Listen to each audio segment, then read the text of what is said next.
Traditional political maps show a world defined by distinct colors and sovereign borders. But this is the cartography of the past. It represents a geopolitical model that no longer directs the flow of power. For centuries, the geopolitics of stasis governed the globe. A state's strength was measured by the physical land it occupied and the military force it deployed to secure its perimeter. Today, the cost of capturing and holding physical territory often exceeds the economic value of the space itself. Democratic infrastructuralism has emerged as the organizing principle of the 21st century. This system prioritizes velocity over territory.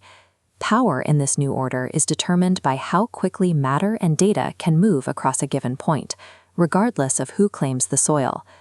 Global influence now follows the logic of the network router. Influence belongs to the node that can calibrate transit speeds, direct energy flows, and manage the routing of digital capital. Sovereignty now resides in the algorithmic command of planetary circulation. This capacity to modulate the velocity and viscosity of global exchange is known as flux sovereignty. A state exercises this authority by altering the logistical friction of trade. It might accelerate the clearing of a digital contract for a partner while introducing artificial latency into the physical shipments of a rival. Strategically, the imposition of logistical friction offers a more precise method of control than a traditional military blockade. While warships require constant maintenance and invite direct retaliation, algorithmic friction is nearly invisible, choking an adversary's economy through automated transit protocols. This creates a structural shift in power. A legacy hegemon depletes its resources, projecting military force across oceans. Meanwhile, an emergent infrastructural power secures its position by building the very corridors its rivals must use to survive.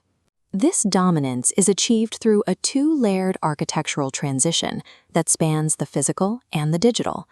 Nations that fail to engineer their own flux sovereignty are being decoupled from the global metabolism. The foundation of this system is the material substrate, mathematically denoted as T1. T1 consists of high-speed rail corridors, fiber optic trenches, and automated maritime shipping lanes. These are the physical arteries of global exchange. Laying these specific corridors constitutes onto-engineering, the physical construction of the material limits of a new reality.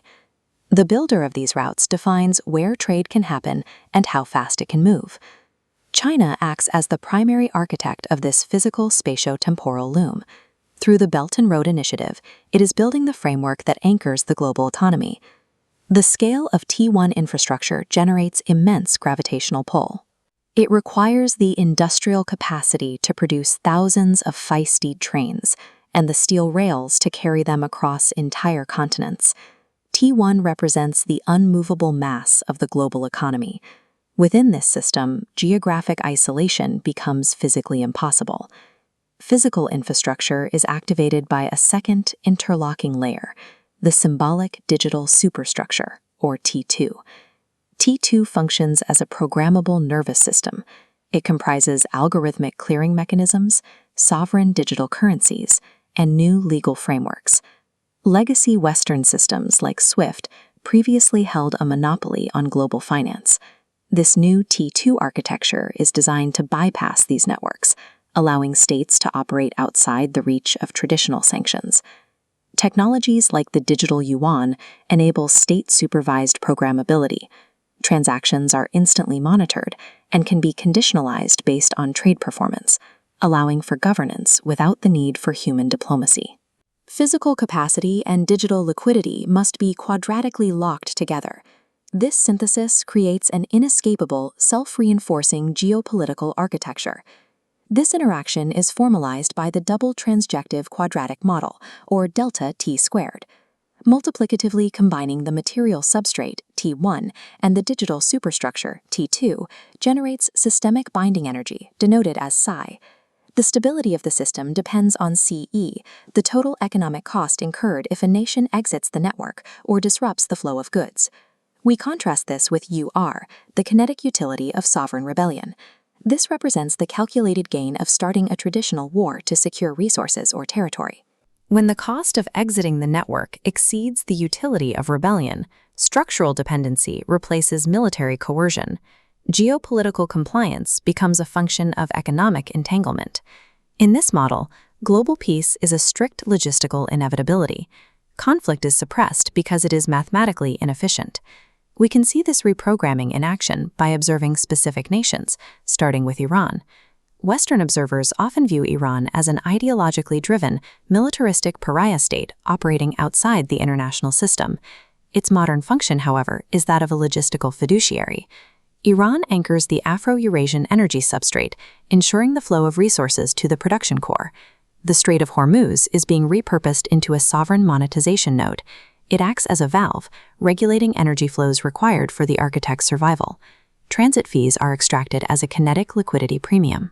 These are no longer political threats, but normalized costs required to traverse the arterial metabolism of the system.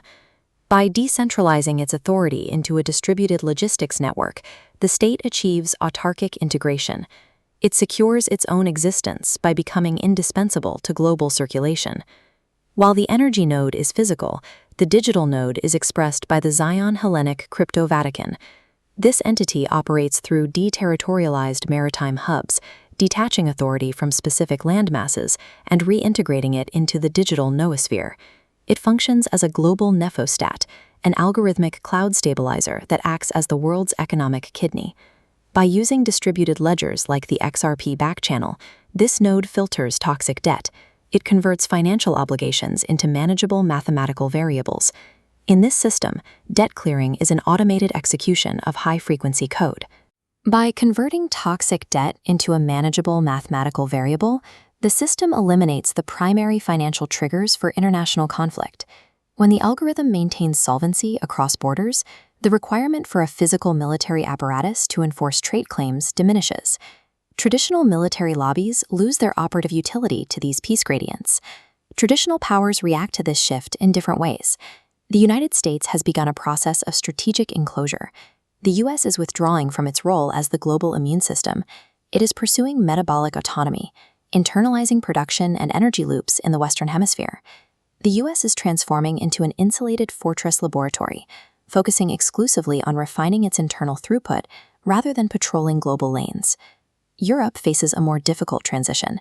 Its reliance on linguistic and humanist formalism has triggered a state of regulatory necrosis. Europe's physical T1 infrastructure is aging, and its rigid legal frameworks delay the adoption of the digital T2 layer. This disjunction causes tropic decay, an entropic drift towards stagnation. Unable to optimize its throughput, Europe is being bypassed by dromological corridors, downgrading it to a stagnant museum continent. Seen as a whole, the world operates as a stabilized quadratic field. Roles are clearly defined. China engineers the transjective environment. The Afro-Russian substrate provides the raw matter. The insulated West acts as the consumption basin. Between these zones sit the synaptic bridges. Nations like India, Turkey, and Greece extract rent simply by translating the flows that connect east to west. This is linguistogenic peace. In a fully optimized system, kinetic warfare is viewed as a syntax error in the global code. The objective of this post-Westphalian game is the steady-state optimization of throughput for the entire system. Sovereignty is purely relational. States hold power only to the degree they can successfully process the flows passing through them. The frequency of exchange has replaced the static treaty and the physical border.